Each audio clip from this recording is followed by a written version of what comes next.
So in terms of the essay and the proposal that you put forward, you gave a very kind of provisional, yes, we should implement a national minimum wage. What were some of the countries that you looked at in coming to that answer? The Latin American countries are I looked at global meta-studies, just basically big samples of studies and finding the average of all their findings. But also the most useful I found was developing country studies, where we've seen in Latin American countries they've been decreasing inequality while unemployment has stayed level or employment has stayed level or increased, and many of those countries in that same time by implementing the minimum wage grew at a faster pace as South Africa. If you take the mean of our minimum wages, we have comparatively very low minimum wages. And also we've got 124 minimum wage schedules. It's a very complex, confusing system.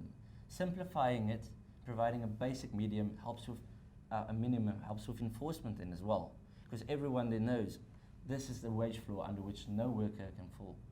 But would that demand certain sectors lowering their minimum wage as opposed to boosting it upwards if you applied the minimum across the board? What you would have is, the minimum would be a complement to a system already in place. You'd set a minimum for all sectors, or maybe if some sectors like agriculture and domestic services and expanding public work programs are kind of our outliers, maybe we can have a two-tier system where they integrate in the long term. Maybe have it a bit lower than a national minimum. Then you have your national minimum wage, but in different sectors you can still have your sectoral bargaining to take into account the specific environment of certain sectors and your sectoral determinations that government still does.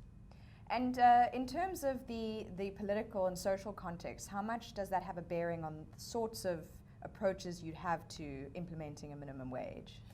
Minister Gordon at his budget speeches today spoke a lot about we need to cooperate, we need to come to the table, we need to say, okay, I'm willing to work with, this is what I'll sacrifice, but these are my main fears and worries. And that's important. We sometimes forget that if we have government, business and labor, not one of them can enforce their will and their idea on the others. We need a cooperative framework where we can all come together and have let's call it a game plan. A cooperative game plan on moving forward. And a minimum wage would be a good way of appeasing the labor.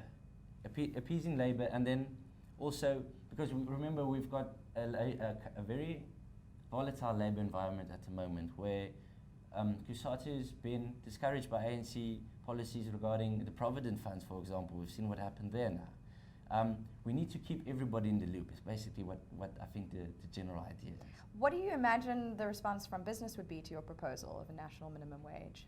Well, what's tended to happen in other countries, Germany implemented one, I think, last year as well. We have these apocalyptic kind of predictions, unemployment would fall, would rise drastically. That's not been the case. But it's also the discourse in which it happens. If it's an involving discourse, like I believe it is in NETLAC at the moment, where we try and meet each other halfway, where we don't have, and this is very important, not an abnormally high minimum wage. We can't, if our mean minimum wage is 2,200 Rand at the moment, go for like COSATU presented a figure of 6,000. That would be high, too high. You would lose business in that kind of deal. But if we can increase it moderately and work towards an end goal, I think that's where we should get to. And where do you imagine government would stand on your proposal? Depending on which part of government you're talking about. Yeah. Government is also not, I believe, uniform on the issue, but the Treasury at the moment, probably the most important role player. In our current economic environment, we're looking at fiscal consolidation. So introducing it today would be a bit of an issue. I think we just need to consolidate our economy first, just decrease debt levels, just get confidence going again. Introduce it in the right kind of environment. Now immediately might not be the best time, but I think this is a policy, we need a game plan to where we're working towards is important. And still bringing all actors in and making sure that they know this is the game plan and is in the pipeline.